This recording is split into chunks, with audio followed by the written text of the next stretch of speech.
ஒவ்வொரு திருக்குறளையும் அதன் பொருளையும் கூறுவதுடன் அந்த திருக்குறளின் பொருளோடு தொடர்புடைய ஒரு இனிய தமிழ் திரைப்பட பாடல் வரிகளோடு அந்த திருக்குறளின் பொருளை இணைத்து விளக்கங்கள் கூறி அத்திருக்குறளின் பொருளை மேலும் விளங்கச் செய்து அந்த திருக்குறளின் சீரிய கருத்தினை இந்த பிரபஞ்சம் முழுவதிலும் உள்ள மக்களினுடைய நிகழ்கால வாழ்வியல் முறைகளோடு இணைக்கின்ற ஒரு முயற்சி தான் இந்த கருத்தாக்கத்தினுடைய நோக்கம். அந்த வகையிலே இன்று நாம் எடுத்துக்கொள்ளும் திருக்குறள் எண் 393.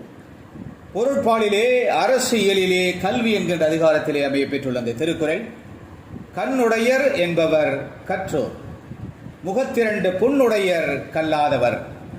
கண்ணுடையர் என்பவர் கற்றோர், முகத்திரண்டு புண்ணுடையர் கல்லாதவர். அதாவது கல்வி அறிவால் உண்டாகின்ற அறிவு கண்களை பெற்றவர்களே கண்ணுடையவர்கள் ஆவார்கள்.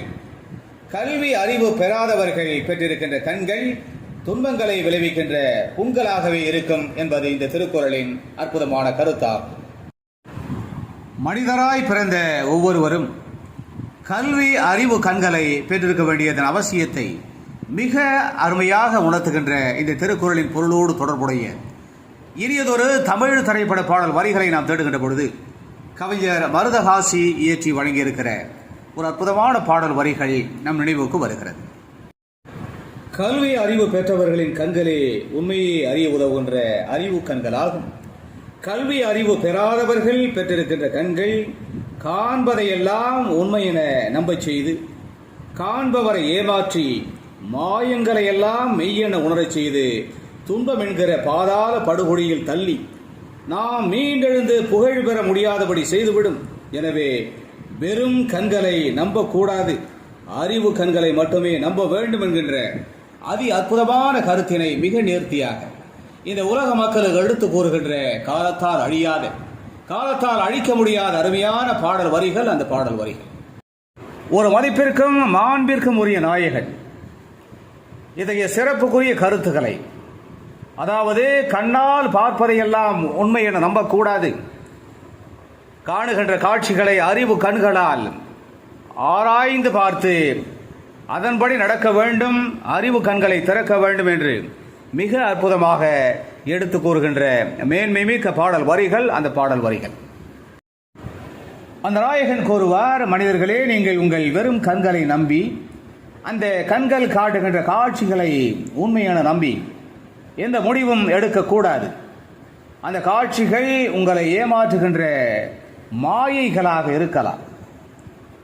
கண்களால், வெறும் கண்களால் காணுகின்ற அந்த காட்சிகள் எல்லாம் உண்மைகள் இல்லாத மாய தோற்றங்களாக பல நேரங்களில் இருக்கும். நீங்கள் உங்கள் கல்வி அறிவால் உங்களுக்கு கிடைத்திருக்கிற அறிவு கண்களை நம்ப வேண்டும். வெறும் கண்களால் உணரப்படுகின்ற தோற்றங்களை எல்லாம் அந்த அறிவு கண்களால் ஆராய்ந்து பார்த்தால் உண்மையின் அடையாளம் அங்கே காட்டப்படும். அந்த அறிவு கண்கள் பொய்யே சொல்லாதது என்று மிக அழுத்தமாக, அறிவு கண்களே துன்பமற்ற பாதையில் நம்மை இட்டு செல்லும். வெறும் கண்கள், ஊன கண்கள் நாம் துன்பத்தை அடைய வழிகளை ஏற்படுத்தக்கூடும் என்ற மிக அற்புதமான அறிவு கண்களால் ஏற்படக்கூடிய பெருமைகளை, அறிவுபூர்வமான அந்த கருத்தினை அந்த நாயகன் இந்த மக்களுக்கு சிறப்பாக எடுத்துரைக்கின்ற அந்த மேன்மைமிக்க பாடல் வரிகள் இடம்பெற்ற திரைப்படம் 1975 வெளிவந்த நினைத்ததை முடிப்பவன்.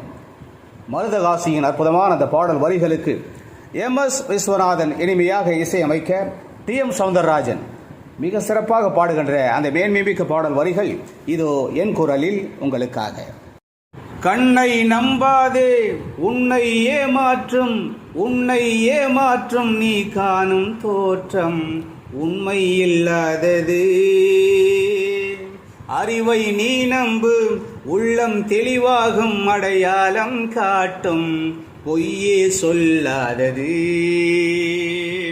கண்ணை நம்பாதே, உன்னை ஏமாற்றும், உன்னை ஏமாற்றும் நீ காணும் தோற்றம் உண்மை இல்லாதது. அறிவை நீ நம்பு, உள்ளம் தெளிவாகும், அடையாளம் காட்டும் பொய்யே சொல்லாதது. எனவே கல்வி அறிவால் உண்டாகின்ற அறிவு கண்களை பெற்றவர்களே கண் உடையவர்களாக கருதப்படுவார்கள். கல்வி அறிவு பெறாதவர்கள் பெற்றிருக்கின்ற கண்கள் அவர்களுக்கு துன்பங்களை விளைவிக்கக்கூடிய புண்களாகவே கருதப்படும் என்ற இந்த அருமையான திருக்குறளின் கருத்தினை தெளிவாக அறிந்து உணர்ந்து நாமும் கல்வியை சிறப்பாக கற்று அறிவு கண்களை பெற்று புகழை பெறுவோம். மீண்டும் ஒரு இனிய திருக்குறள் எண் 394. அந்த திருக்குறளின் பொருளோடு தொடர்புடைய இனியதொரு தமிழ் திரைப்பட பாடல் வரிகளோடு நாம் விரைவில் மீண்டும் சந்திக்கலாம்.